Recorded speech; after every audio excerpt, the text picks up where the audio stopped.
Dan Vorkapich, I don't know if I got that right, asked, what did Jesus mean when he said winebibbler? And he's making a reference to Luke chapter 7 and verse 34. Luke chapter 7, verse 34. And I'm going to read that for us here in just a moment. Can't put it up on screen because the computer we do that with, for some reason, has decided it does not want to play tonight. So the Son of Man is come eating and drinking, and you say, behold, a gluttonous man and a winebibber, a friend of publicans and sinners. But wisdom is justified of all her children. Now, it's important you back up and think about the context. I got Jeff's going to give you the definition, not Jeff, Troy is going to give you the definition of the word winebibber.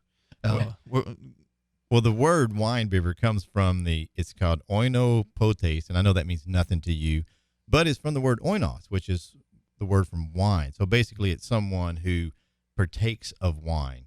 And you were heading down the right road whenever you said context. Look at the context. Oh, I mean, because if you look here, this is actually I'm teaching Life of Christ. I'm actually taking a class on it all at the same time. And I'm teaching in 2 formats. So I've spent a lot of time in these Gospels lately. And, here's a situation. Jesus is actually expressing his frustration in this context, because he's saying, whereunto then shall I liken the men of this generation? And to what are they like? They're like unto children sitting in the marketplace and calling one to another and saying, we have piped unto you, and you have not danced. We have mourned to you, and you have not wept. For John the Baptist came neither eating bread nor drinking wine, and you say he hath the devil. The Son of Man is come eating and drinking, and you say, behold, a gluttonous man and a winebibber, a friend of publicans and sinners, but wisdom is justified of all her children. And what he's really dealing with is just trying to draw, kind of when we make a point, we go to extremes. And so what he's saying, all right, you got John the Baptist, and the personalities of John the Baptist and Jesus were different. And neither one was after worldly things and riches. But, you read at John the Baptist. I mean, Jeff, what's the references that he's saying? He's dressed in what? Goat skin and eating camel's locusts, hair, and eating locusts and wild honey. That's right, yeah. That's right. And so, here you got this contrast of him, and he's like, you say he's of the devil. You found your excuse, your reason.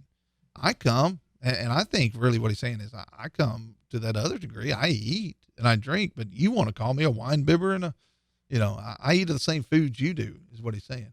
It's not saying that Jesus was an alcoholic. It's not saying. He is actually just dealing with the concept that they were going to reject him no matter what, and they had their mind made up, and they weren't going to listen. Yeah, because that's the question. Was John demon-possessed? No, he was not demon-possessed, so therefore Jesus is not a winebibber. Right. So that's a great point that you made. It's going to extreme, and it's common.